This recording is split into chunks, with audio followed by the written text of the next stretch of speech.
Christine, welcome to the show. Good to see you. Thank you. Thanks for. There's a lot of ground to cover. Yeah. A lot has happened. Let's start with Mike Castle, your opponent. He had promised he would support the eventual nominee. Last time we spoke, he had not called you. He's since called you. Right. We spoke on Friday, and he congratulated me. It was a very friendly conversation, and I'm hoping to get his endorsement. It would mean a lot. Well, he said he would. It seems to be, if you look at Lisa Murkowski and a lot of other races, Charlie Crist is an example, I'm almost calling it the sore loser syndrome. What is your take on it? I want to give him the benefit of the doubt. It's only a week since Election Day. Let's give him some time, and hopefully he'll come around, because we need to unite the party, especially here in Delaware. We need to unite the party in order to move forward, and I'm still holding out for hope. All right. We'll get to more of the establishment Tea Party stuff in just a second here. Bill Maher.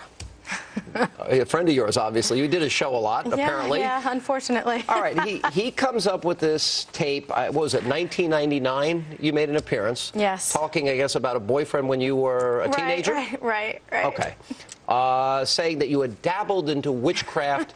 Well, why don't you explain for people that maybe, what was that about? Well, teenage rebellion. You know, some people dabble in drugs to rebel. That's how I rebelled. You know, but who didn't do some questionable things in high school, and who doesn't regret the 80s to some extent? I certainly do, and I most certainly regret bringing it up to Bill Maher. All right, but he's promising, I guess, to keep bringing out old tapes, and other people promising to dredge up old comments that you made.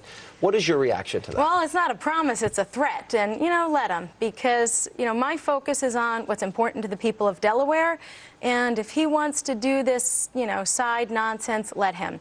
I'm going to focus on letting the people of Delaware know what I want to do to get jobs back in Delaware, to reduce the size of government, to make our homeland strong once again.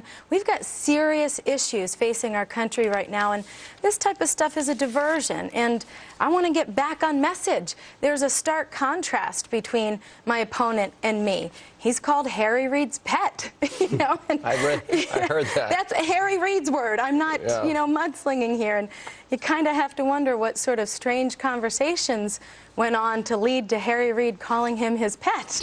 Well, there seems a lot of issues. And one of the things I've noticed is that there is, in this campaign, I don't hear any Democrats running on health care.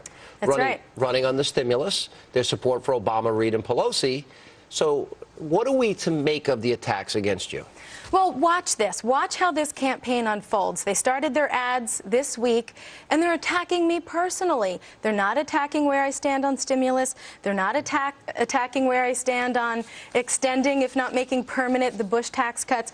They're not attacking me because I want to permanently eliminate the death tax or propose a 2-year temporary tax holiday on the capital gains tax in order to get the economy back on track. They're not attacking me on my positions.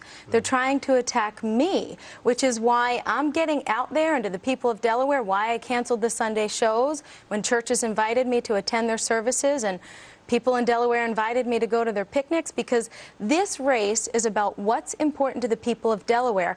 And what's important to the people of Delaware are how we're going to get jobs back, how we're going to reduce the size of government, and they're worried about the tax hikes that are coming in January. My opponent is wrong on all of these issues. Let me give you, for example, you're talking about a tax. Let's show the Party has released this ad about you. Let's roll the tape. We don't know a lot about Christine O'Donnell, but here's what we do know. She'll fit right in Washington. O'Donnell spends money she doesn't have. Hired employees she didn't pay. Stiffed businesses, didn't pay her taxes. All right. First of all, your reaction. We'll get to the specifics. Oh, it's a shame because, again, they're taking a play from my opponent's book that don't go after her on the issues because she's right on the issues. But specifically that comment on the taxes, there's no truth in that. I've paid my taxes. They're trying to go after an erroneous tax lien that the IRS admitted was a computer error. As soon as we brought it to their attention. The IRS filed a lien in 2010 saying that you owed $11,000 in back taxes and penalties from 2000. Have a letter from the IRS? Yep. I was being audited, and I have a letter saying that in the beginning of March, we're going to clear up this audit and give you a clean bill of health, finalize this thing. But instead of the finalizing letter, I got an erroneous tax lien. Well, of course, I immediately called the appeals office. I immediately called the IRS. They went, oops, it's a computer error, and they worked very quickly to remove it.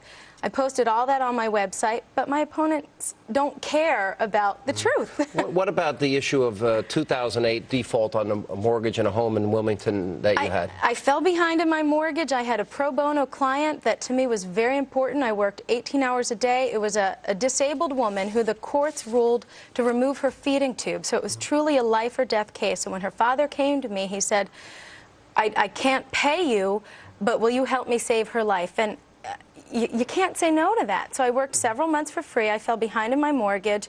And then I had this opportunity to become the nominee in 2008 to run against Joe Biden. I had to make a very difficult decision.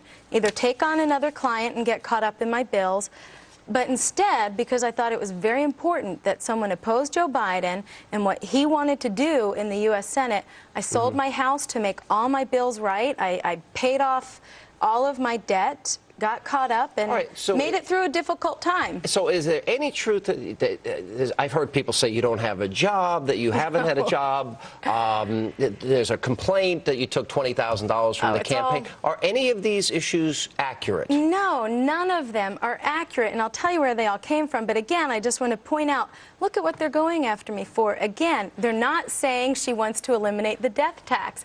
They're not saying she's going to fight to lower our taxes or to extend the Bush tax cuts, or to make sure the economy gets back on track through the private business, not through more spending. They're not saying she wants to stop the irresponsible spending in Washington. They're trying to attack me personally.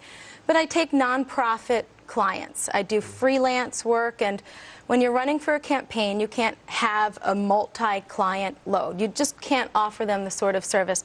I have one client right now that I'm very proud of. I work part-time for him. I wouldn't be a good PR person if I didn't plug his website, paulmatthewwhittle.com, a great artist who just donated a statue worth $50,000 to a local church. These are the kind of clients that I take on, and in this economy, nonprofit are the first ones hit. We got to take a with Christine O'Donnell coming up straight ahead. But first, it is time for our Tuesday text voting in light of the recent attack on Christine O'Donnell and the continuous attacks on Sarah Palin. We want to know if you think Republican women are treated differently than Democratic women. You can text us at 36288. Type H1 for yes, H2 for no, H3 if you're not sure. We have the results coming up at the end of the show.